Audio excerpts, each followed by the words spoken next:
자, 사회복지 정책론 이제 진행을 하죠. 그러면 자, 1번 사회복지 정책은 사회 구성원의 기본 욕구를 해결하는 것은 맞는데, 그죠? 근데 이제 가치 중립적이다라고 해서 틀린 거예요. 가치 선택적이다. 사회적 선택성이라고 해야지 맞는 거예요. 그래서 자, 여기 1번은 틀렸습니다. 인터넷 찾아야? 아, 자, 인터넷? 그다음 2번. 컴퓨터 아니야? 2번은 사회복 정책의 특징. 자, 능력에 비례한 배분을 원칙으로 한다. 자, 능력에 따라서 능력에 비례해 가지고 배분해 주는 것은 시장에서 하는 일입니다. 사회복 정책은 능력에 비례한 배분이 아니라 필요에 따른 배분이죠. 필요에 따른 배분이에요. 능력이 아니라. 그래서 이제 이거 틀렸습니다. 즉 능력에 비례한 배분을 능력의 원칙이라고 했었고, 그다음 이제 필요에 따른 배분을 필요의 원칙이라고 했었어요. 근데 사회복 정책은 필요의 원칙입니다. 필요의 원칙. 자, 그다음 3번. 사회복지 서비스에서의 교환은 쌍방적이다. 사회복지 정책은 쌍방적이지 않죠. 일방적입니다. 공공부조 제도도 비기업, 무기업 한 사람들에게 그냥 일방적으로 급여를 주는 것이고, 그 다음에 사회수당의 경우에도 무기업입니다. 기여하지 않았는데 주죠. 그죠? 그다음에 이제 사회보험은 했기 때문에 주긴 하지만, 그건 이제 내가 자발적으로 기여한 게 아니죠. 강제적으로 어, 기여하게끔 만든 겁니다. 그러니까 그건 이제 사회보험도 쌍방적이지 않고, 그건 인과율에 의한 지급이라고 얘기를 해요. 인과율에 의한 지급. 시장에서 같이 내가 기브 앤 테이크, 그러니까 쌍방적인 게 아니란 말이죠. 그래서 급여에 대한 대가를 반드시 지불해야 하는 이전 관계가 아닙니다. 일방적 이전이라고 해요. 그래서 사회복지 서비스는 일방적 이전입니다. 일방적 이전. 그래서 이거 틀렸습니다. 자, 그 다음에 이제 소득 재분배 원칙, 능력에 따른 부담. 능력에 따른 부담이라고 하면 이건 맞죠. 아까 능력에 따른 배분하고 이제 요거 배별해야죠. 능력에 비례해가지고 배분하는 건 그건 이제 시장에서 하는 거지만, 우리가 사회복 정책은 그리고 이제 사회복 정책은 능력에 따른 부담입니다. 그다음에 이제 소득 재분배니까, 우리가 사회복 정책은 소득 재분배니까 능력에 따라서 부담시키는 거죠. 즉 돈 많이 버는 사람한테 더 부담하라고 하는 거예요. 세부담, 조세부담률 늘리는 거. 그러니까 이거는 소득 재분배가 맞고 또 사회복 정책의 특징이기도 해요. 예, 맞죠? 이게 사회복 정책의 특징. 이건 맞습니다. 자, 소득 재분배는 이 제자가 다시 제자예요. 그러니까 1차적으로 분배되는 것은 시장에서 하는 일이에요. 시장에서. 사회복지 정책에서 이 소득 재분배는 이제 2차적으로 소득이 분배되는 겁니다. 1차 분배된 것이 이렇게 불평등을 초래하니까 그걸 다시 이제 분배하는 것이 소득 재분배예요. 그래서 2차적입니다. 틀렸습니다. 이걸 가지고 자꾸 장난쳐요. 우리 사회복 정책은, 그리고 소득 재분배는 2차적 분배인 거예요. 1차적이 아니라 2차적. 얘도 2차적인 겁니다. 1차적으로 시장을 통해서 발생하는 게 아니라 틀렸습니다. 자, 소득 재분배는 개인의 자발적 기부와 같이 민간에 의해서도 이루어질 수 있다. 그쵸? 이걸 바로 사적 재분배라고 했었죠. 소득 재분배는 이제 기준에 따라 여러 가지로 이제 나누게 되는데, 사적 재분배와 공적 재분배 이렇게 나눌 수가 있어요. 사적 재분배는 이제 민간에서 이루어지는 재분배입니다. 공적 재분배는 국가 재원을 가지고 이루어지는 재분배를 공적 재분배라고 하는 거예요. 자, 그러니까 민간에 의해서도 이루어질 수 있다. 그래요. 이게 왜? 이게 사적 재분배니까. 그죠? 사적 재분배도 가능합니다. 그래서 이거 맞는 거죠? 그죠? 네.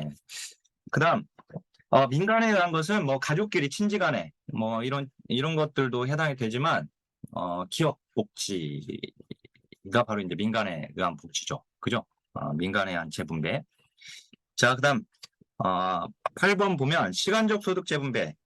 시간적 소득 재분배는 한 개인이 안정된 근로생활 시기에서 불안정한 소득 시기로 이전하는 거죠. 시간적 재분배의 대표적인 것이 바로 적립방식입니다. 그죠? 적립방식은 내가 청년기에 열심히 이렇게 일할 수 있는 근로 생활 시기, 열심히 무엇이든 일할 수 있는 시기. 이때 시기에서 열심히 적금해놨다가 강제저축 시켜놨다가 내가 일할 수 없는, 또는 이제 불안정한 소득 시기인 노년기 그때 받게끔 하는 것이니까 적립방식이 시간적 재분배의 대표적인 것이죠. 그죠? 어쨌든 이건 시간적 재분배입니다. 맞아요. 자, 수평적 재분배. 수평적 재분배는 아동수당이죠. 그러니까 아동수당은 수평적 재분배 해당이 되죠? 맞습니다. 그죠? 예. 이게 이제 아이가 있다는 것은, 아이를 키운다는 것은 아이를 키우지 않는 사람들보다 위험한 집단이에요. 그잖아요. 예. 아이를 키운다는 것은 위험한 집단입니다. 그래서 이제 아이가 없는 사람들, 아이가 있는 사람들로 가게끔 하는 거, 재분배가 이루어지게 하는 거, 이게 수평적 재분배. 그러니까 수평적 재분배는 이제 고위험 집단 대 저위험 집단 간의 소득 재분배거든요. 우리 건강보험 이제 사회보험이 대표적으로 수평적 재분배죠. 예, 건강보험도 그러니까 건강보험이 이제 사회보험이니까 건강보험도 수평적 재분배인 건데 고위험 집단한테 저위험 집단이 주는 거거든요.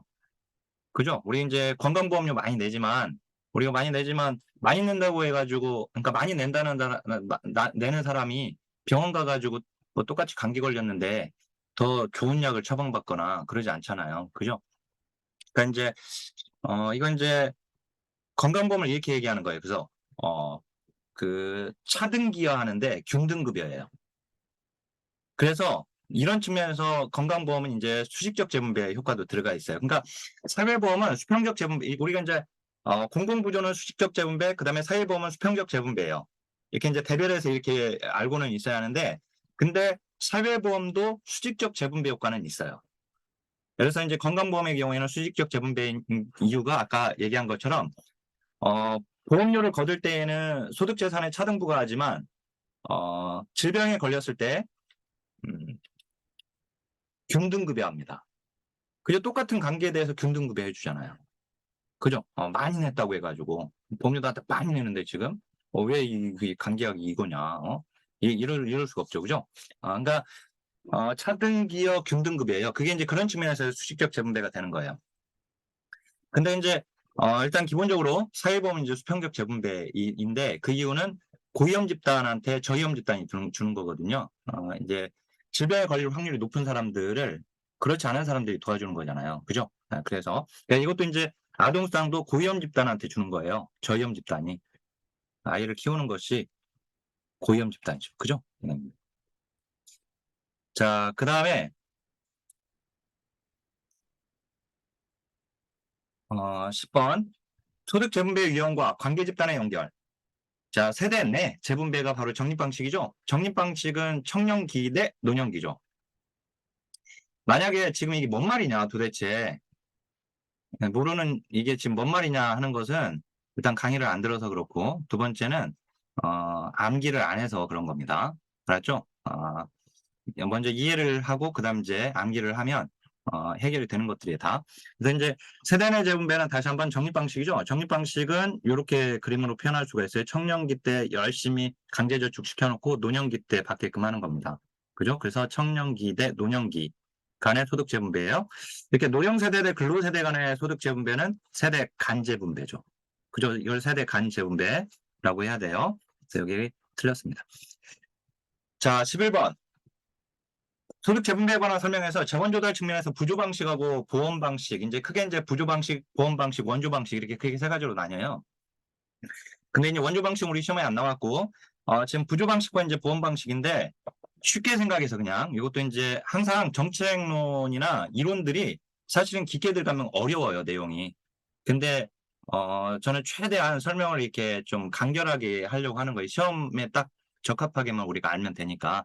여기서 제가 막 어려운 얘기하면서 잘난 체 해봐야 그건 시험에 아무 도움이 안 됩니다. 그죠?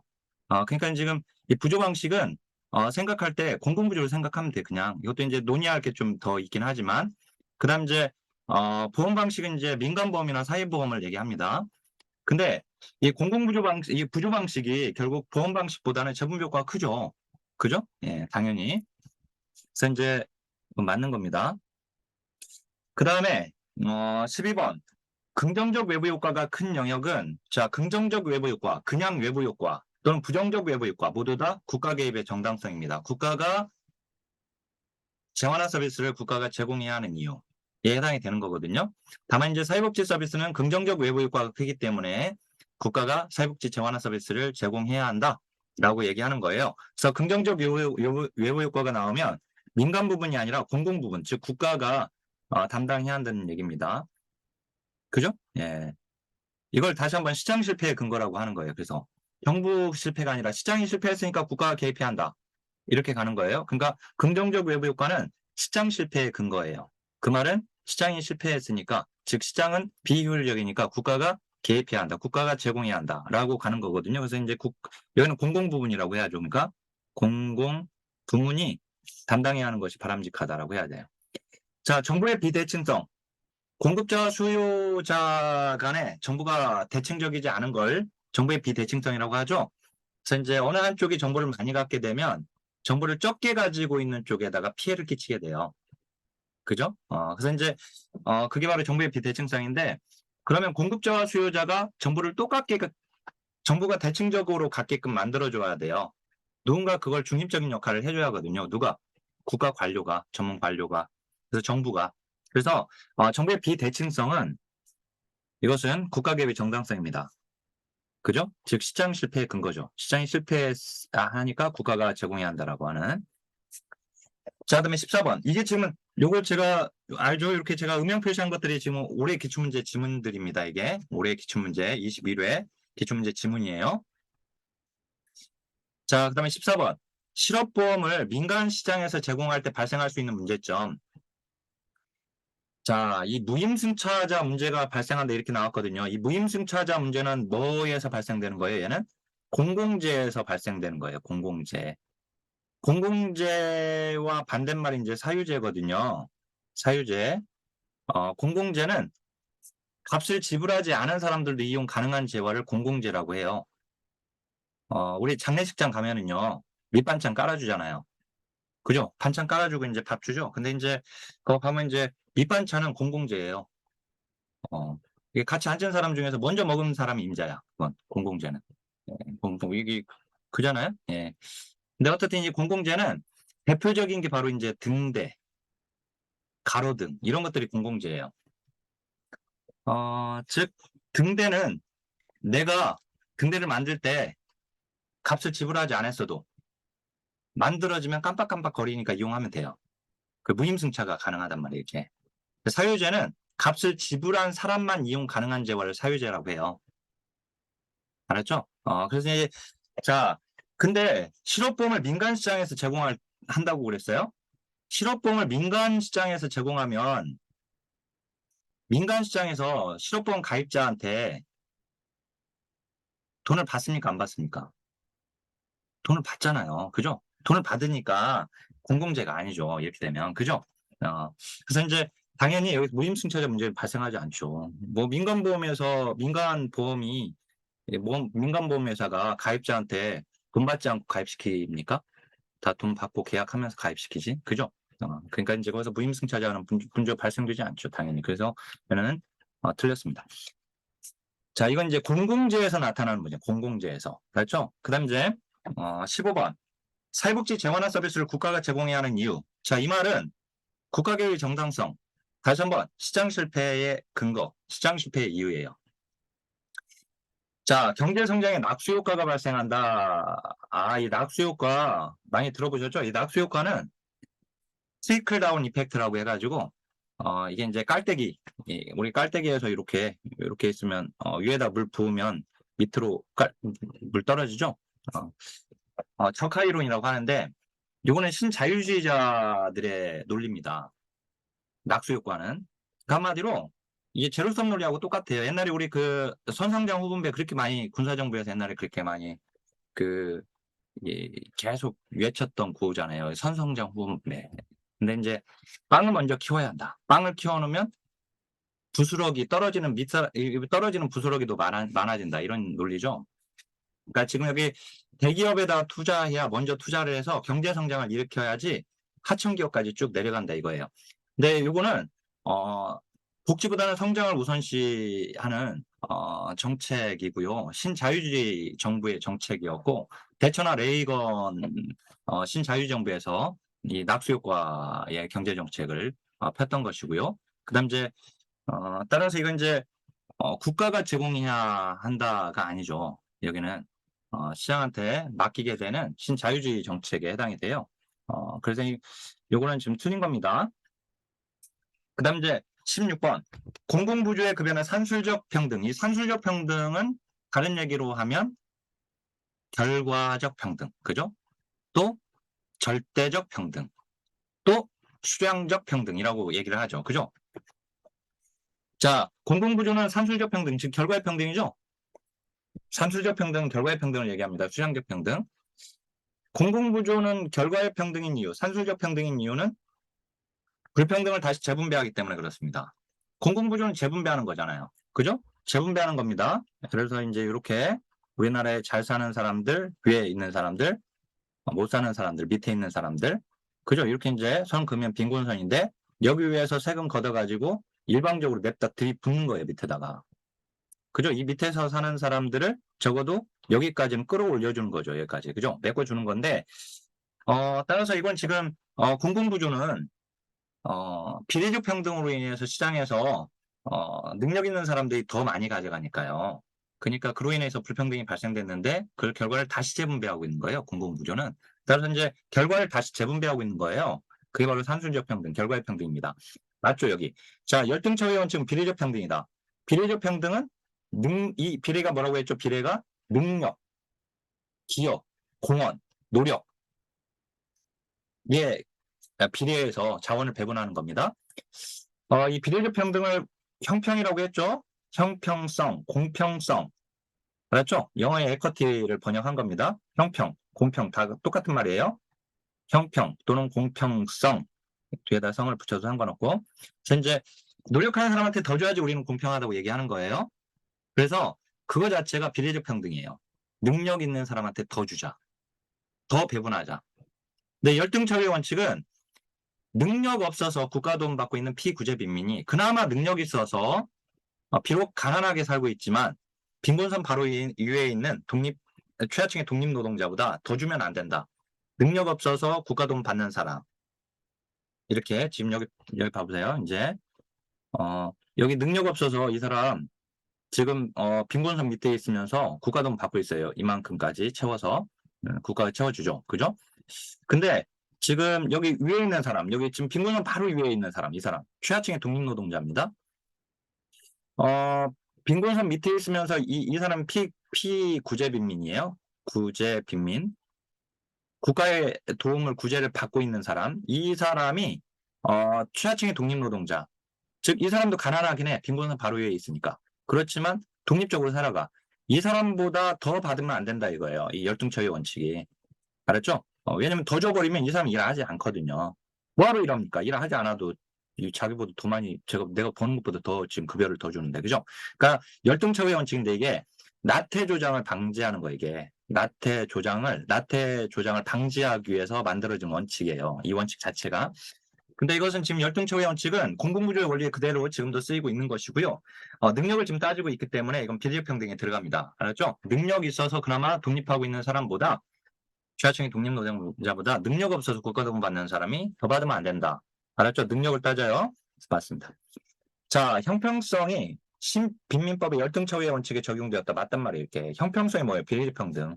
그죠? 요 문장을 그대로 다시 한번 냈어요. 자, 열등처우 원칙은 신빈민법, 개정구민법의 원칙입니다. 신빈민법. 얘를 이제 개정빈민법이라고도 하는데 1834년 개정구민법이죠.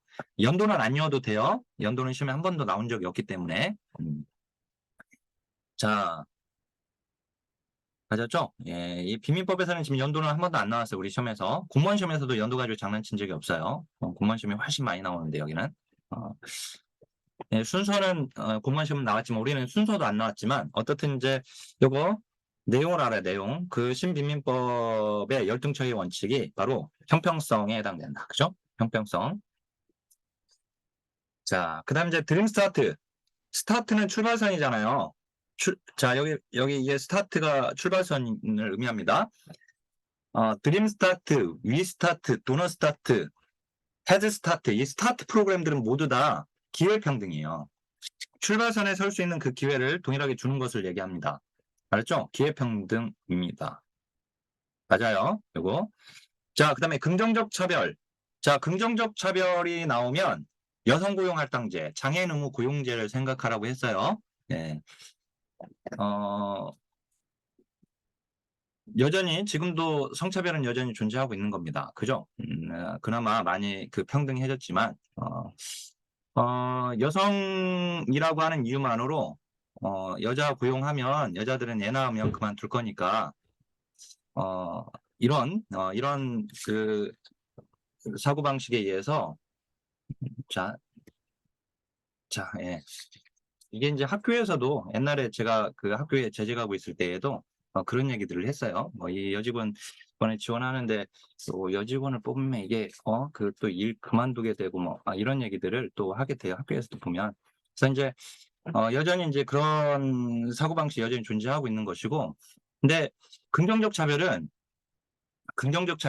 다시 한번 이게 나오면 여성고용할당제 장애인 의무 고용제를 생각하면 돼요. 아셨죠? 즉 여성이라고 하는 이유만으로 장애인이라고 하는 이유만으로 시장에서 부정적 차별을 당한 것을 거꾸로 긍정적 차별을 줘가지고 그 부정적 차별을 보상해 주는 개념이에요. 알았죠? 그래서 이제 이 긍정적 차별은 길버트와 테렐의 정책 내용 분석의 급여의 종류에서는 급여의 자격에서는 보상에 들어가요. 얘가 급여의 종류에서는 기회에 들어가게 되고 일할 기회를 줬으니까. 근데 이제 긍정적 차별은 이거 자체가 일할 기회를 준 거잖아요, 지금. 그죠? 그러니까 평등의 가치를 저해한 게 아닙니다. 실현시켜 주는 거죠. 그죠? 실현시켜 주고 있는 거예요. 이거 자체가 기회평등이고 좀 더 정확하게 얘기하면 주권적 평등이라고 했죠, 제가. 그래서 이제 어떻든 평등의 가치를 저해하지 않습니다. 실현시키는 것이지. 그래서 이거 좀 틀렸고요. 그러면 이제 형평의 가치는 저해하는가? 형평이 뭐예요, 형평? 형평 아까 비례적 평등이라고 했죠. 제가 비례적 평등입니다. 비례적 평등.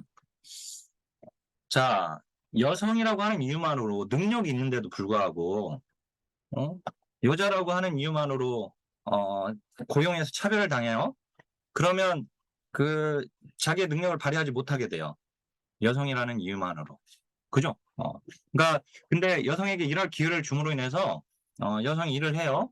일을 하게 되면 자신의 능력을 발휘하게 되겠죠. 그죠? 그리고 그에 대한 대가를 받게 되겠죠. 그래서 이 긍정적 차별은 아까 뭐라고 했어요? 비례적 평등은 능력에 비례해서 받게끔 해주는 거거든요. 자원 배분이 이루어지는 거니까.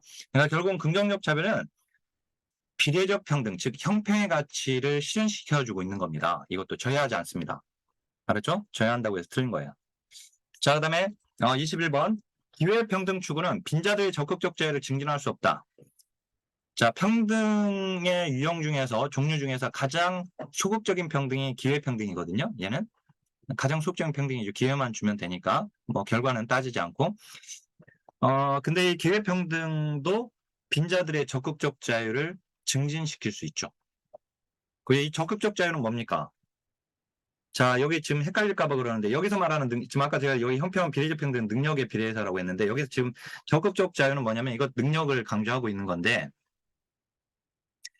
가난한 사람들에게, 그들이 가난하긴 하지만, 비록 가난하지만, 그들의 능력을 발휘해서 얻게 되는 자유.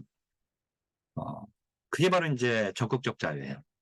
그래서, 기회평등, 자, 저소득층의 자녀에게 교육 기회를 준 것은 그 아이들에게 교육 기회를 줌으로써 그 아이들의 능력을 발휘할 수 있게끔 만들어주고 있습니다. 그래서 빈자들의 적극적 자유를 증진시킬 수 있어요, 여기에.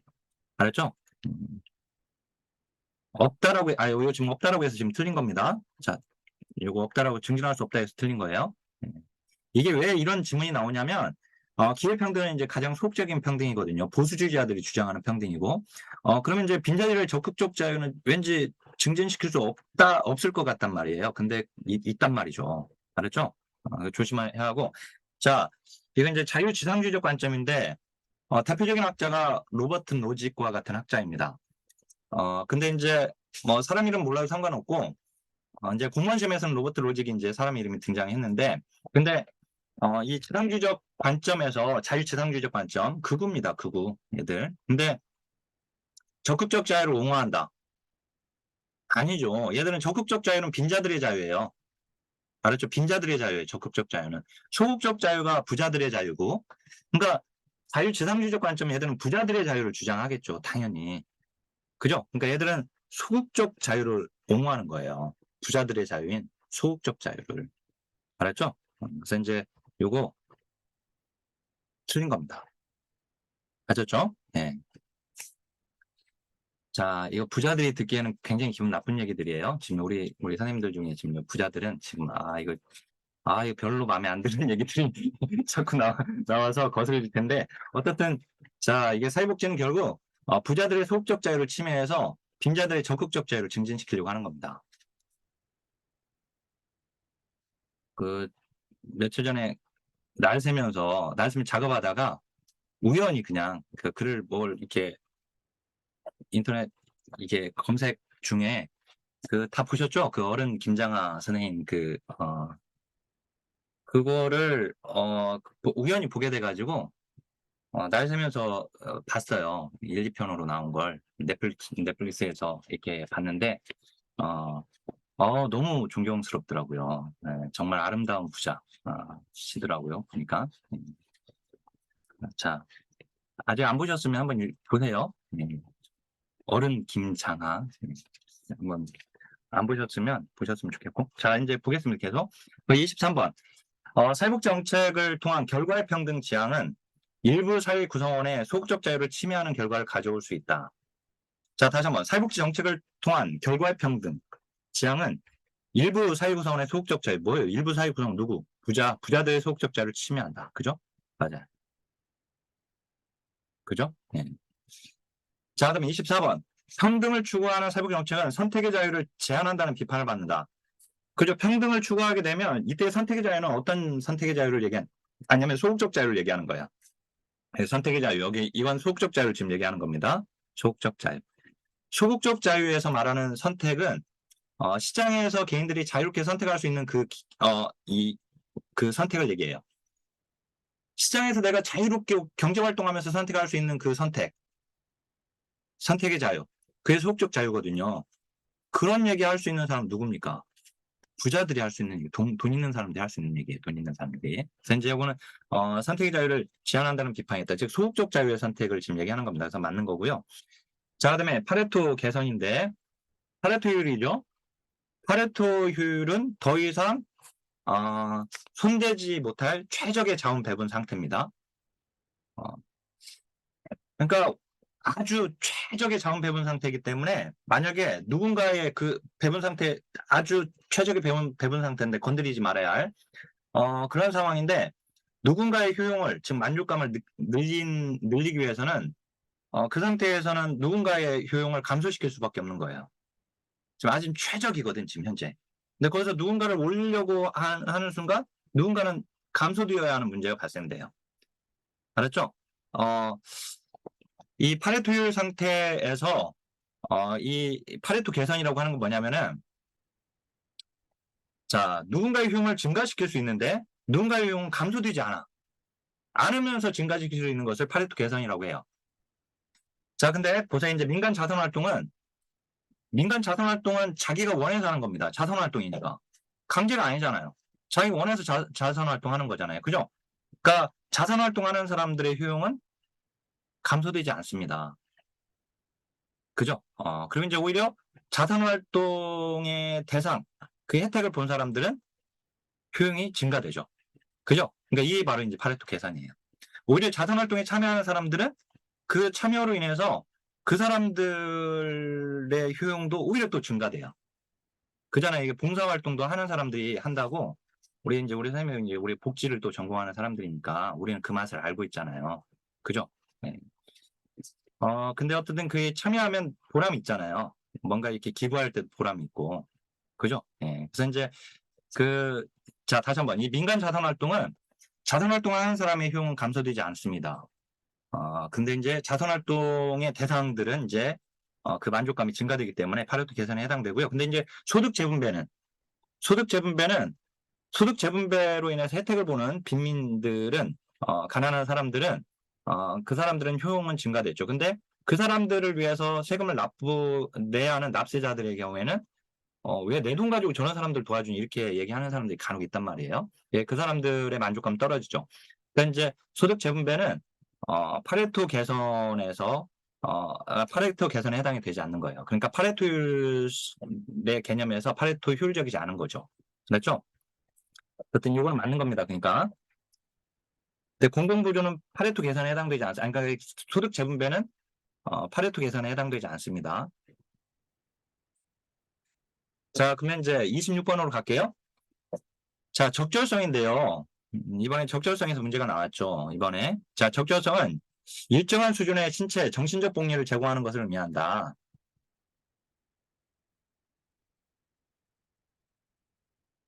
일정한 수준의 신체적, 정신적 복리를 제공한다. 맞아요. 맞아요. 이 적절하게 뭔가를 충족시킨다는 뜻이에요. 사회적 적절성은. 근데 여기서 원하는 것을 얼마나 얻을 수 있게 하는 것하고는 사회적 적절성하고는 관계가 없어요. 왜냐면은 이 원하는 거, 그다음 바라는 거, 이건 시장에서의 욕구예요. 시장에서 이루어지는 자원 배분이에요. 욕구가 아니라. 자, 여기서 지금 사회적 적절성 욕구를 다루려고 하는 것이고, 그 욕구는 객관적인 것을 얘기하고, 원하고 바라는 것은 이건 이제 시장에서의 자원 배분입니다. 그죠? 우리가 원하고 바라니까 사잖아요. 뭔가를 구입할 때. 그죠? 그래서 이제 원하고 바라고 기도합니다. 뭐 이 노래도 있는데 원하고 바라는 것은 그건 이제 주관적인 거예요. 그래 내가 원하니까 사죠. 어떤 옷을 진짜 저런 옷을 저런 옷을 사 입을까 이렇게 하는데 사 입는 사람들 있잖아요. 그죠? 예, 입고 다니는 사람들 있잖아요. 저런 옷을 이게 이제 그 주관적이에요. 그거는. 그러니까 원하고 바라는 것은 주관적인 것이고 시장에서의 자원 배분인데 거기까지 적절하게 채워주려고 하는 게 아니다. 사회적 적절성은 그 얘기예요. 그럼 사회적 적절성에서 적절하게 채워주려고 하는 건 뭐냐? 욕구다. 욕구. 근데 그 욕구는 주관적인 게 아니라 객관적인 거예요. 그래서 자 여기 이건 지금 틀린 겁니다. 알았죠? 욕구에 관한 거예요. 욕구. 이게 아니라 사회적 적절성은. 자 그러면 27번. 이번에 또 이렇게 나왔는데 사회복 정책의 급여의 적절성, 일정한 수준의 물질적, 정신적 복지를 제공해야 한다는 것과 관련됩니다. 이거 맞아요, 이거. 자, 그러면 29번. 사회적 적절성과 형평성을 상충화하지 않는다. 아까 우리가 긍정적 차별하고 형평성은, 아까 긍정적 차별은 형평성을 오히려 저해하지 않는다라고 했었죠. 아까 저해한다 해가지고 들리끔 나왔는데, 이 형평성은 비례적 평등이에요. 자, 형평성이 나오는 순간 비례적 평등입니다. 그죠? 예. 자, 근데 이제 사회적 적절성과 형평성은 상충하지 않는다가 아니라, 얘는 뭐예요? 비례적 평등이죠. 비례적 평등은 능력 있는 사람한테 더 주자는 게 비례적 평등이죠. 그죠? 근데 이제 사회적 적절성은 욕구를 채우지 못한 사람의 욕구를 적절하게 충족시키는 거예요. 그러니까 서로 상충합니다. 얘는 욕구를 채우지 못하는 사람들의 욕구를 채워주는 거고, 얘는 능력 있는 사람한테 더 배분하자는 거예요. 알았죠? 그러니까 서로 상충하죠. 얘가. 그래서 이제 상충하지 않는다. 틀렸습니다. 자, 사회복지 정책의 급여의 적절성은 적절성에 대한 기준이 시간과 환경에 따라 변하죠. 그죠? 그 욕구라고 하는 게 절대적 욕구와 상대적 욕구로 나뉘게 되는데 주로 이제 절대적 욕구를 충족시키려고 하는 것이지만 그 절대적 욕구의 기준 자체도 달라지죠. 그죠? 예. 어느 정도까지 채워줘야 할 것인가의 문제는. 그래서 이건 지금 틀렸습니다. 자, 그 다음에 이제 31번. 롤지의 사회 정의론에서 무지의 배열 들어갑니까? 안 들어갑니까? 들어가죠? 원초적 상황에서의 무지의 배열, 무지의 장막. 그죠? 무지의 배열. 그 다음 이제 롤리의 정의론. 이번에 또 나왔거든요. 여기서 이제 한 문제가 나왔는데 제1원칙은 기본적 자유에 대한 평등이죠. 자유평등이죠. 1원칙이. 그죠? 그래서 이제 이거 맞는 거죠. 지금 여기도 맞고 여기도 맞습니다. 근데 이제 33번. 자, 기회의 균등보다 결과의 평등이 더 중요하다. 1원칙은 이제 평등의 원칙이고, 2원칙이 이제 불평등의 원칙입니다. 정당한 불평등의 원칙이죠. 근데 정당한 불평등의 원칙이 둘로 나뉘죠. 바로 기회평등의 원칙과 차등의 원칙이죠. 그죠? 이게 이제 차등의 원칙이에요, 얘가. 차등의 원칙. 그러니까 이 원칙 내에서 기회평등의 원칙과 그 다음에 차등의 원칙인 결과평등 중에서 누가 더 앞섭니까? 기회평등이 더 앞서죠. 그죠? 얘들이 상충했을 때는. 그래서 틀렸습니다. 자, 그다음에 34번.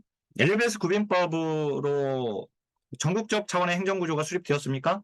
그럼 맞죠. 근데 전국적 차원의 통일행정구조가 수립됐다고 하면 틀리죠? 통일행정구조가 수립된 것은 개정구민법입니다. 그죠? 예, 전국적 통일의 원칙 때문에 개정구민법에. 자, 그다음에 35번. 1601년 엘리베스 빈민법은 여기서 연도 외우지 말라고 그랬어요. 예, 이제 이게 혼자 공부하는 사람들의 이제 특징이 이제 연도 이런 쓸데없는 연도까지 막 외운다는 게 이제 조심해야 하는 거예요. 시험에 안 나왔는데 막 연도 안 나온 것까지 열심히 외우고 그러면 안 되죠. 자, 여기 이제 1601년에 엘리베스 빈민법은 빈민을 분류했죠. 노동능력 있는 빈민, 없는 빈민, 요보아동, 빈곤아동 이렇게 해도 맞습니다. 요보아동, 저는 빈곤아동 이렇게 구분했습니다. 빈민을 분류한 거죠. 예, 빈민을 분류했어요. 이렇게. 그러니까 빈민을 분류했다는 것은 엘리베스 빈민법에서 빈민을 차별 처우했다, 차별 대우했다라고 하는 거예요. 그죠? 유형을 구분해서. 자, 다음에 엘리베스 빈민법 다음에 정주법 나오게 되죠. 왜 엘리베스 빈민법에서 교구세를 사용하게 되는데 그 교구세가 교구 단위로 이제 세금을 걷어가지고 구빈세가 바로 이제 교구세인데 교구 단위로 이제 걷어서 교구 단위로 실시하게 되니까 교구마다 상향급여를 지급하게 되고 빈민들은 좀 더 잘해주는 교구로 이주하려고 이동하려고 이사하려고 하게 되는데 그걸 막아버린 법, 즉 주거지를 정한 법.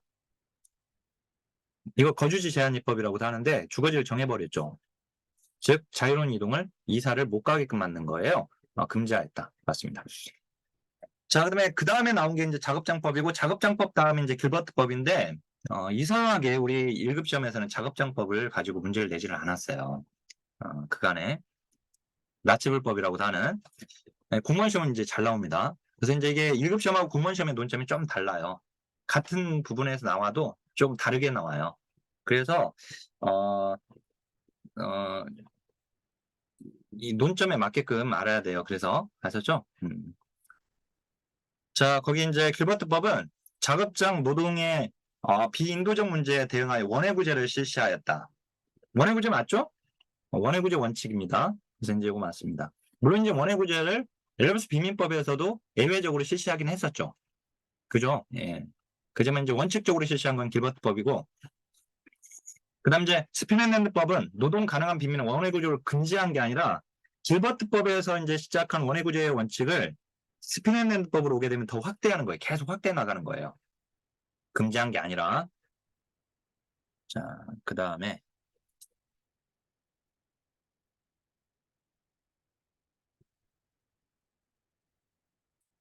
자, 38번. 스페인법은 노동 가능 빈민에 대한 원해구를 금지하였다. 그러니까 여기 지금 틀렸고. 자, 스페인법 열등처우 원칙은 개정구민법이죠. 여기로 가야 돼요. 틀렸습니다. 그 다음 이제 신빈민법으로 오게 되면, 개정구민법으로 오게 되면 이제 원해구제를 폐지해버리죠. 맞습니다. 그 다음 이제 신빈민법은 구빈 행정체계를 통일시키고자 했다. 그죠? 그래서 전국적 행정구조의 통일이라고 하면 여기가 맞는 거죠. 이게 전국적 통일 원칙인데, 자, 신빈민법은 구빈 업무를 전국적으로 통일했다. 이건 맞았어요. 근데 이 앞부분이 틀린 거죠. 이게 특권적 지주계급이 아니라 신빈민법부터 시작해서 자본가 계급으로 바뀌게 됩니다. 그래서 자본가 계급을 위한 법으로 바뀌게 돼요. 그래서 틀렸습니다. 자, 이번에 배우리 보고서 5대 사약이 나왔거든요. 너무 쉬웠죠. 산업재해는 들어가지 않습니다. 그럼 이제 국민 최저선 이상은 개인이 준비하도록 하였다. 국민 최저선이 뭐냐면 빈곤선이에요. 빈곤선. 빈곤선 이상 더 하려고 하면 그건 임의보험으로 하게끔 했거든요. 그 임의보험이 뭐예요? 임의보험. 임의보험 민간보험이죠? 민간보험. 민간보험은 임의적 가입이라고 하고 사회보험을 강제적 가입이라고 하는 거예요. 자발적으로, 임의적으로 내가 들고 싶으면 들고 안 들고 싶으면 안 들고 요걸 얘기해요. 그러니까 이제 민간보험을 얘기하는데 그건 개인이 준비할 수 있도록 한 겁니다. 맞아요. 사회보험이 최저선 이상 아닌가 이렇게 간혹 질문하는 사람이 있는데 그건 공부가 되다가 마는 거예요. 하려다가 마는 거. 뭐냐면은 사회보험이나 공공보조나 모두 다 무슨 선을 지키려고 하는 거예요? 바로 요선이죠, 요선. 그죠? 그래서 이제 이 국민 최저선 이게 국민 최저선. 즉 여기서 떵떵거리면서 지금 잘 살고 있지만 사회적 위험에 처해서 쭉 떨어지더라도 이 사람이 적어도 이 밑으로는 떨어지지 않게끔 예방하는 거예요. 예방. 여기는 빈곤을 예방. 그죠? 근데 이 사람이 이미 가난하게 사는 사람들은 적어도 요만큼은 먹고 살게끔 해주는 거예요. 여기까지 채워주는. 그래서 이제 어떻든 사회보험도 국민최저선 보장, 그 다음에 공공보조 국민최저선 보장이에요. 근데 여기는 사전 예방적인 거죠. 여기는 사후 치료적인 개념이고 공공부조는 알았죠? 그래서 이제 이거는 사회보험은 여기를 보호의 하한선이라고 하고 공공부조는 여기를 보호의 상한선이라고 한다라고 했었죠. 어떻든 이제 개인이 준비하는 것은 임의보험인데 이 개인이 준비하는 거죠. 그러니까 국민 최저선 이상 그 이상 보장받고 싶은 사람들은. 자, 그다음에 45번 베버리지가 사회보장 프로그램의 성공을 위한 제시한 전제 조건 중에 최저임금 들어가지 않죠. 세 가지 외워야 합니다. 자, 네. 영국의 구빈법이 공식적으로 폐기된 것은 이걸 폐기시킨 법은 1948년의 국민부조법인데 국민부조법 베버리지 보고서가 42년에 발간되고 나서 1945년에 노동당의 애틀리가 집권하게 되고 노동당의 애틀리가 집권하면서 만든 법이 1948년에 베버리지 보고서의 영향으로 만들어진 법이 1948년의 국민보조법인데 국민보조법에서 현행 구빈법을 종식한다라고 하면서 구빈법이 거기서 끊깁니다. 종식됩니다. 따라서 공식적으로 폐기된 거죠. 그러니까 2차 세계대전이지 1차 세계대전이 아니라 2차 세계대전 이후죠. 이후의 일이죠. 그래서 이제 이거 지금 틀렸고요. 자, 그 다음에 예, 그 사회복지정책론은 암기할 내용이 많아서 그리고 이제 그 암기해야 할 내용이 많으면 특히 시험에 나온 부분을 잘 집중해서 잘 선별해서 잘 공부하는 게 굉장히 중요해요. 그렇지 않으면 헛다리 짚는 공부를 하게 되니까. 알았죠? 근데 여기 지금 비스마르크의 사회의 3대 사회보험은 1884년에 산재보험은 맞는데 산재보험은 노사 반반이 아니죠. 사용자가 전액 부담입니다. 그래서 이제 여기 틀렸고요. 미국의 사회보장법은 연방정부의 책임을 확대한 겁니다. 그 다음에 지방정부가 긴밀히 협조하도록 한 거예요. 그래서 이제 틀렸고요. 자, 그다음에 복지국가 유기의 원인 중에 독점 자본의 축적과 정당화 간의 모순 들어갑니다. 이거 바로 마르크스주의 이론에 근거해서 이렇게 얘기하는 거예요. 자, 그다음에 97년 외환위기 이후래요. 근데 국민건강보험법 원제 제정 1999년에 제정됐으니까 이유가 맞네요. 맞아요. 자, 그다음에 수렴이론에 의하면 세법정책 이데올로기의 영향에 의해 발전한다. 그렇지 않죠? 수렴이론은 산업화 이론입니다. 수렴이론은 산업화만 되면 복지국가는 만들어지게 되고 사회복지제도는 만들어지게 되고 복지국가는 발전하게 된다고 보고 있어요. 이데올로기하고 상관없어요. 그것이 공산주의 국가든 사회주의 국가든 또는 자본주의 국가든 산업화만 되면 복지는 필요하게 되고 복지는 발전하게 된다라고 보는 것이에요. 이데올로기와 아무 상관없습니다. 이 이론은. 그 다음에 이제 구조기능주의 이론이 이제 얘가 뭐예요? 지금 이 구조기능주의 이론이 나왔거든요. 자, 이게 지금 우리가 1시간 안에 끝내야 하는 것이어서 자, 이 구조기능주의 이론은 얘는 산업화 이론을 얘기합니다. 구조기능주의 우리 탈코스 파슨지의 구조기능주의를 얘기하는 건데 이 구조기능주의는 사회를 유기체로 봐요. 사회가 유기체란 말이에요.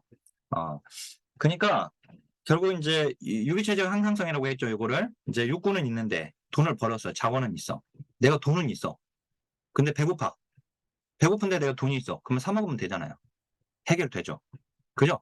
이런 것처럼 이 사회복지라고 하는 것도 결국 산업화 도시에 따른 사회 문제에 대해서 산업화로 인해 벌어진 그 자원이 있으니까 이 문제를 해결하게 된다라고 봐요. 그래서 이제 이 구조기능주의 이론은 산업화 이론이 구조기능주의 이론입니다. 알았죠? 구조기능주의 이론에 해당돼요. 그래서 이것도 맞는 거예요. 자, 그다음에 시민권론은 공참사죠? 공참사. 예, 1, 2, 3번 순으로 이렇게 가는 겁니다. 틀렸고요. 자, 시민권론은 불평등한 계층 구조와 평등주의적 시민권이 양립할 수 없다라고 본다. 자, 평등주의적 시민권이 뭐예요? 사회권이죠.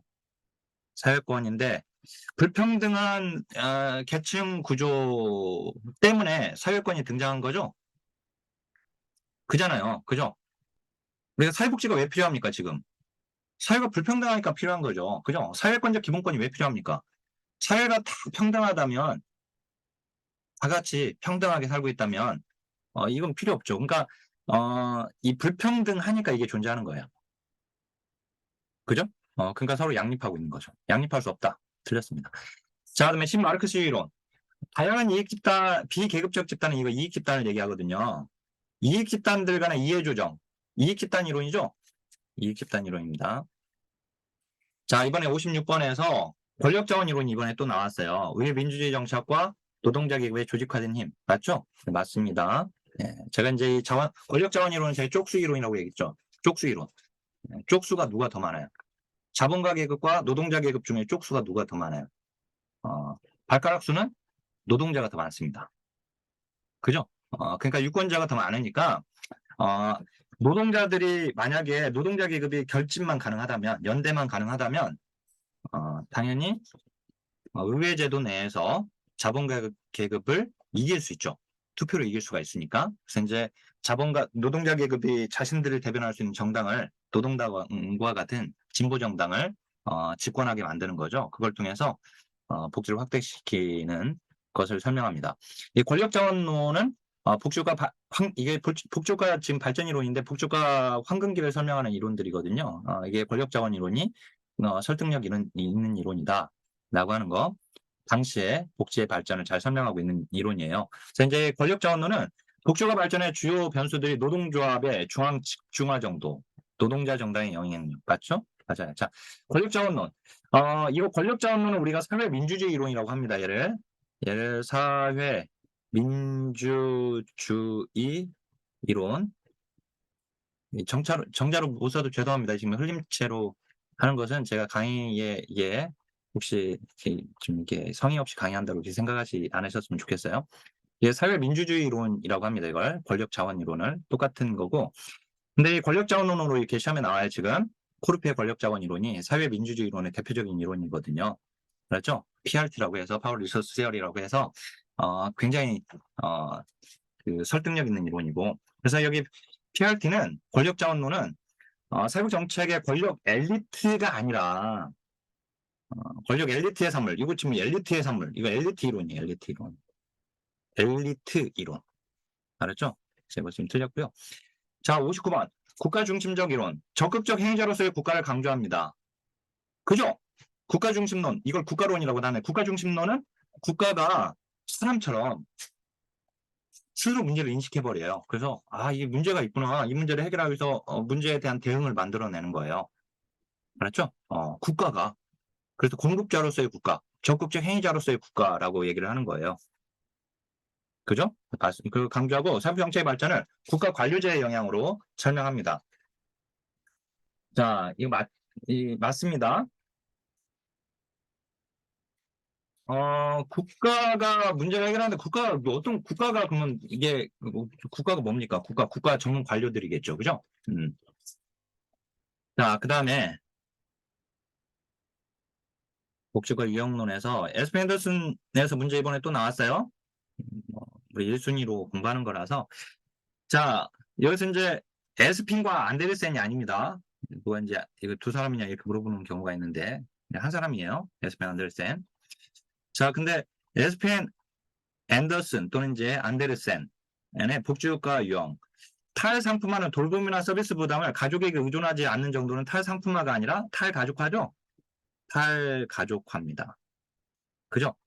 이 탈가족화는 여성의 노동시장 참여를 얘기하죠. 그죠? 여성들이 탈가족화는 가족으로부터 벗어났다는 뜻이거든요. 누가? 여성들이. 돌봄의 역할. 돌봄이나 수발은 다 여자들이 하는 일들이었잖아요. 그죠? 돌봄, 수발 다 며느리하고 딸이 했던 거잖아요. 그러니까 이제 여성들이 하는 아이 돌봄, 애들 양육하는 거, 그다음 이제 노부모,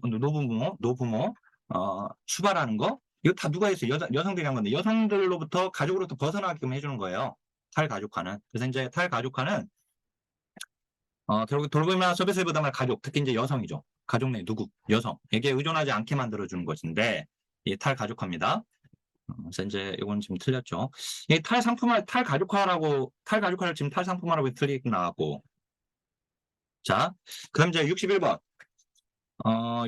에스펜 앤더슨에서 복지국가 유형, 보수주의 복지국가는 전통적으로 가부장제가 강하여 전형적인 남성 생계 부양자 모델이 맞습니다.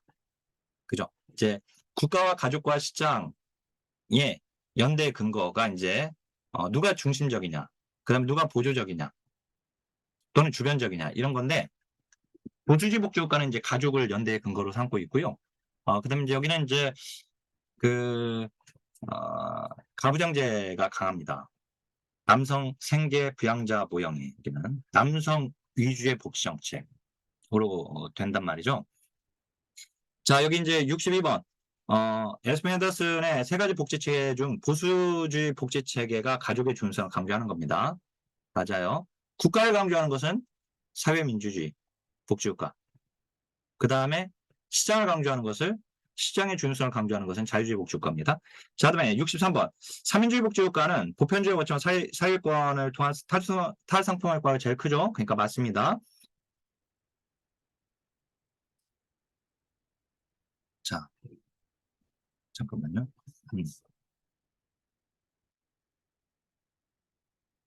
어, 잠깐만요. 이거, 예. 자, 그다음에 64번.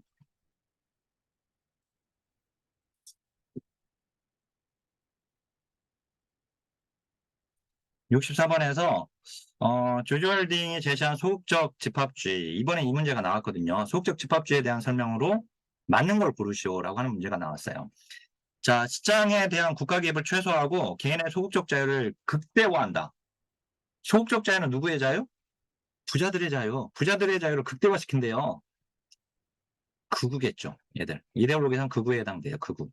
그렇죠, 극우. 자, 이제 반집합주의입니다. 반집합주의가 극우죠. 그래서 이제 반집합주의라고 해야지 됩니다. 집합주의를 반대하는 반집합주의. 그래서 이제 틀렸고요. 자, 소극적 집합주의 다시 한번. 시장의 약점을 보완하고 불평등과 빈곤에 대응하여 실용적 국가 개입을 필요하다. 실용주의. 그죠? 이거 뭐냐면 이제 자본주의의 결함을 인정하는 거죠. 소극적 집합주의는. 소극적 집합주의는 자본주의 결함을 인정합니다. 여기 이제 반집합주의는 자본주의 결함을 인정하지 않지만 얘는 자본주의 결함을 인정하니까 그 결함을 고쳐야지 돼요. 고쳐서 쓰자 자본주의를. 그게 실용적이라고 했죠. 그게 실용주의라고 했어요. 국가 개입주의 또는 실용주의라고 했어요. 네, 이건 이제 소극적 집합주의가 맞습니다. 자, 그러면 66번.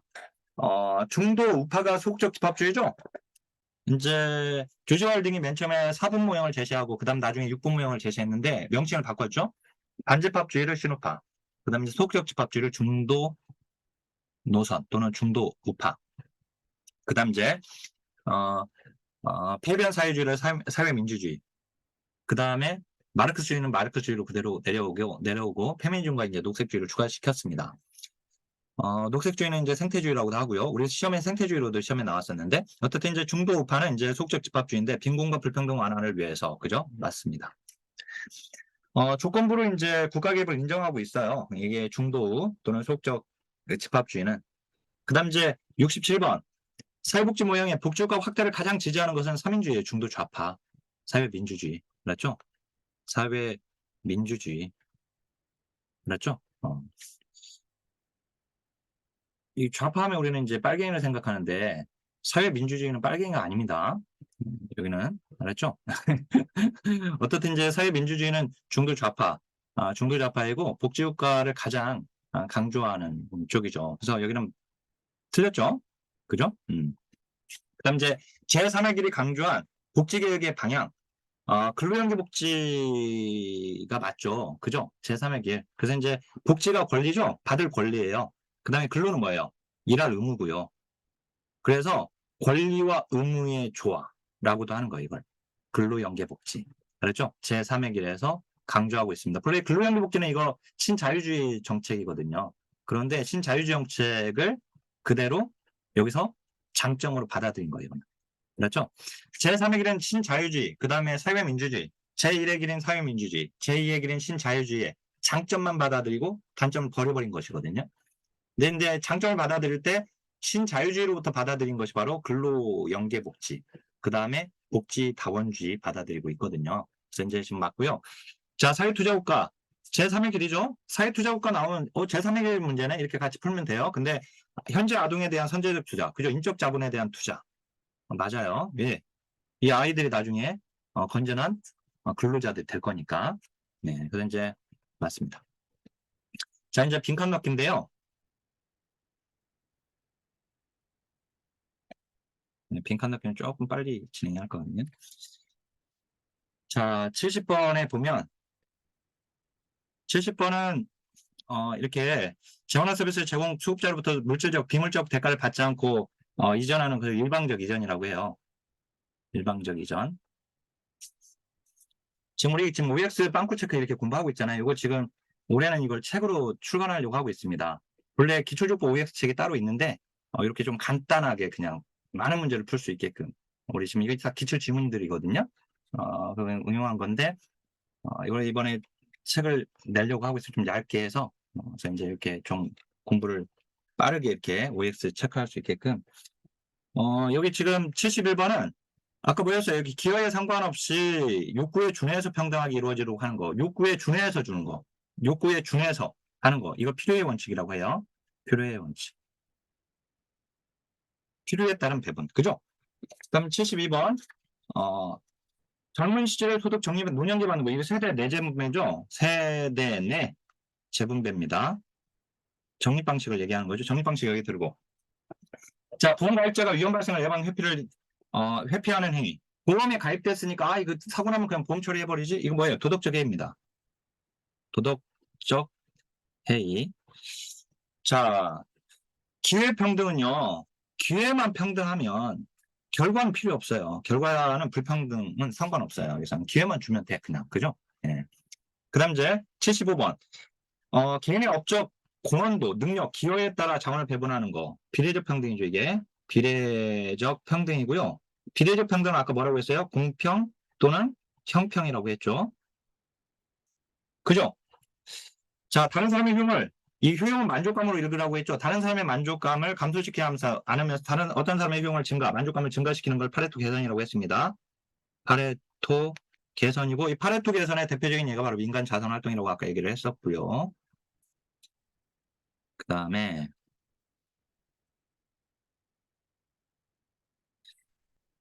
자, 그 다음에 77번. 사회적 적절성은 원하는 것의 만족이 아니라 욕구의 만족이란 말이에요. 그죠? 원하고, 바라고, 가 아니라, 여기서는 이제 욕구의 만족이다.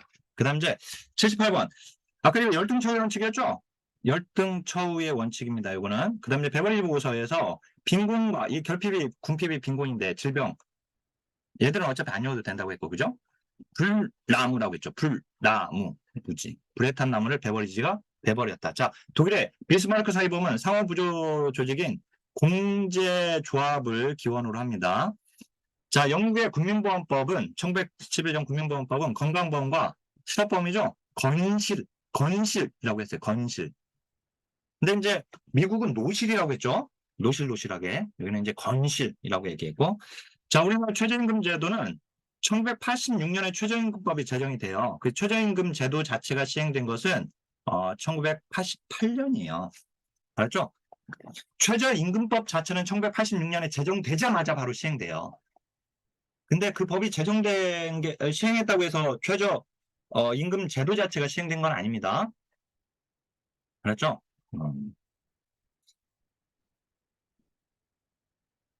제가 이 도입하고 시행하고의 차이점을 열심히 설명을 했었는데 지금 이제 제가 지금 정책론 우리 3교시 책이 지금 기출문제집이 이제 이번 주에 예약 판매 들어갈 거거든요. 그래서 이제 예약 판매 신청한 사람들은 다음 주나 다다음 주 늦어도 다다음 주에는 무조건 받게 될 겁니다. 근데 그 이제 책 해설 보시면서 이제 좀 보시긴 해야 하는데 좀 각 지문이 왜 맞고 왜 틀린지 계속해서 그죠? 예. 자, 이거 다시 한번 무슨 얘기냐면 뭐죠? 우리 제가 페이지 요약 무조건 암기해야 할 페이지 매년 이렇게 갱신해가지고 올리고 있거든요. 근데 내년 거 제가 이번에 지금 이번 주 중에 올리도록 하겠습니다. 지금 현재 프라임 법학원에도 자료실에도 올려져 있고 카페에도 이제 올려져 있는데 새롭게 갱신해서 내년 걸로 갱신해서 올릴 거니까 올해 거 기출문 좀 포함해서 올릴 거니까 그거 출력해가지고 글씨가 작다고 하지 마시고 확대 복사하셔가지고요. 인쇄소 가가지고 확대 복사해서 크게 복사해서 어디 집에다 좀 이렇게 붙여놓고 싱크대 앞에다도 좀 붙여놓고 이게 볼 때마다 열심히 좀 암기를 하시길 바라겠습니다. 어쨌든 그 보고 올려놓을게요. 자, 그다음 이제 83번.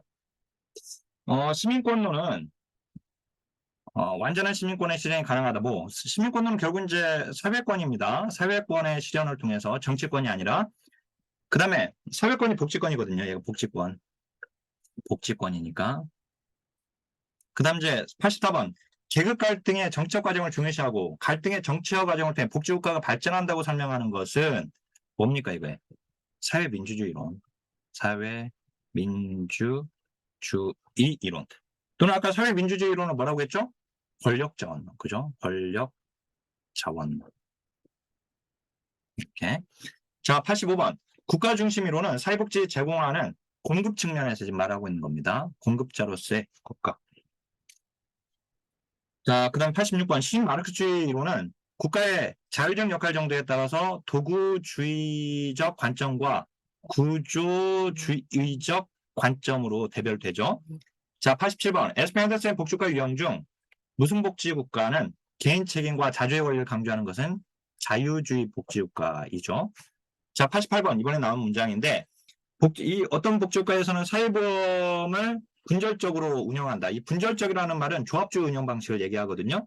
따라서 보수주의 복지국가입니다. 보수주의 복지국가. 우리가 자유주의 복지국가는 공공구조가 핵심 제도이고요. 보수주의 복지국가는 핵심 제도가 사회보험이고, 그다음 이제 사회민주주의 복지국가 여기 사회민주주의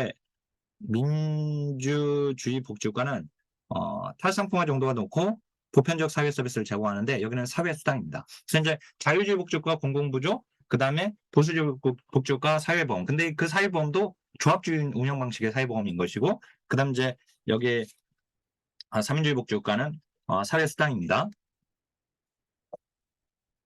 이게 1시간이 넘어버렸네요. 네이버 우리 카페에 다 올라가지 못하게 되는데,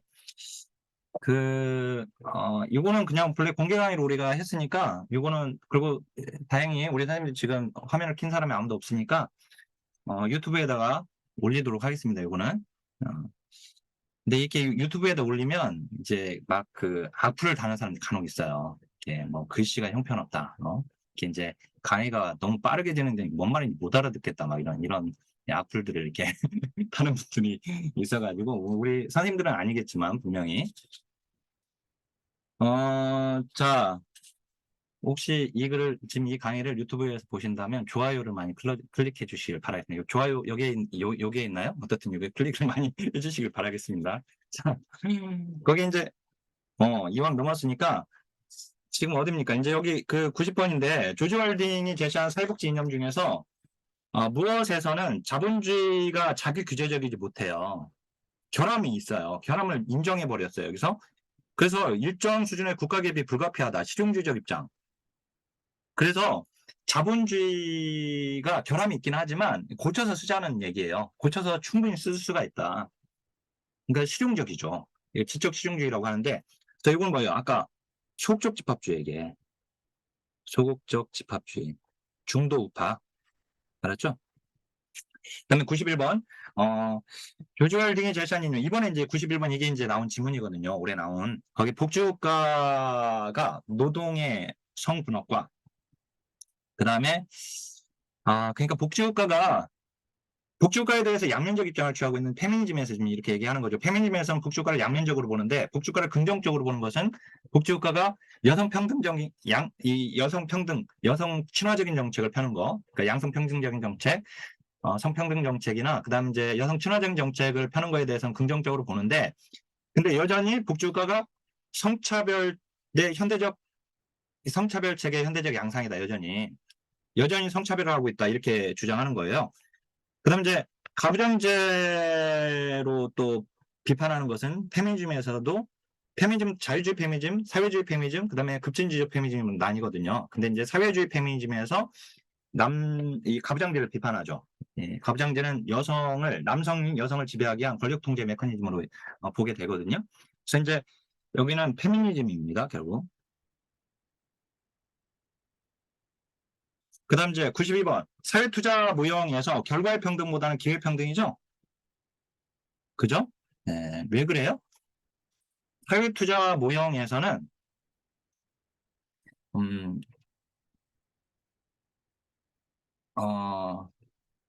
직접적인 경제 혜택보다 인적 자본, 사회 자본에 대한 투자. 그죠? 그래서 이제 직접적으로 돈 주지 말고, 그 사람들에게, 즉, 시장 경쟁에서 피해서 시장 밖으로 튕겨져 나간 경제적 패자들, 즉, 실직자나 또는 빈곤자나 이런 사람들한테 직접적으로 돈 주지 말자. 그러지 말고 그 사람들한테 어 인적 자본, 그 사람의 인적 자본을 투자해서 그 사람들이 일할 능력을 갖게끔 만들어서 일할 능력을 가지면 그 사람들을 일할 기회를 주자 이거예요. 그러면 그 사람이 일하게 되겠죠. 그럼 일하게 되면 사회 구성원으로서 포섭이 되겠죠. 그러니까 사회적 배제를 당한 사람들이 사회적 포섭이 되는 거예요. 그래서 이제 이 사회투자 모형, 즉 제3의 길에서는 인적 자본에 대한 투자를 통해서 사회적 배제 감소, 그래서 사회적 포섭을 하려고 하는 게 목적이고, 이것은 이제 평등은 능력을 갖게 해서 일할 기회를 준 거니까 기회평등이 되는 겁니다. 맞죠? 그리고 불평등을 해소하는 게 아니라, 그러니까 이 결과의 평등하고 불평등에서 이 두 가지는 뭐예요? 이건 구빈곤에서 하는 거예요, 구빈곤. 그죠? 이 기회평등, 그래서 사회적 포섭, 사회적 배제 감소, 사회적 포섭에 더 중점을 두는 거, 이거는 지금 제3의 길에서 신빈곤의 개념으로 지금 접근하고 있는 거거든요. 그렇죠? 제3의 길에서는 구빈곤이 아니라 사회투자 전략, 사회정책과 경제정책. 그러니까 사회정책은 제1의 길이죠. 이게 제1의 길. 그 다음에 경제정책은 제2의 길. 그래서 제1의 길과 제2의 길을 합한 거잖아요. 그죠? 정반합의 원리에서 이게 정이고 이게 반이라고 한다면 제3의 길은 얘들을 합한 겁니다. 알았죠? 그러니까 통합 전략이 통합한 전략. 물론 이제 제1의 길도 지양하고 제2의 길도 지양하는 거죠. 지향이 아니라 둘 다 지양하고 둘의 장점만 묶어서 단점은 배제하고 장점만 묶어버린 거예요. 제3의 길이. 그래서 이제 통합 전략이다 라고 하면 맞습니다. 자, 이렇게 해서 이게 지금 우리가 1장에서 4장밖에 지금 보질 않았거든요. 네, 근데 내용이 굉장히 많죠. 이제 정책론은 내용이 많아서 어려운 거예요. 그리고 이제 이론들이다 보니까 내용이 어려워요. 그래서 이제 이건 정책론 특히나 이해를 기반으로 먼저 해놓고 그 다음에 암기할 것들을 암기를 하는 게 가장 좋아요. 알았죠? 그리고 이렇게 이제 내용이 많은 것들은 기출문제를 가지고 우리 단원별 역대 기출문제를 가지고 열심히 회독을 하면 견적이 나와버려요. 시험에 나왔던 견적이 나오니까 그걸 가지고 이제 집중해서 반복해서 이렇게 봐야 합니다. 자, 그러면 오늘은 이제 강의를 여기서 마치겠고, 그 다음 이제 다음 주에는 이제 이어서 5장부터 쭉 또 강의 진행하도록 하겠습니다. 자, 우선 강의 녹화는 여기서 중지하겠습니다.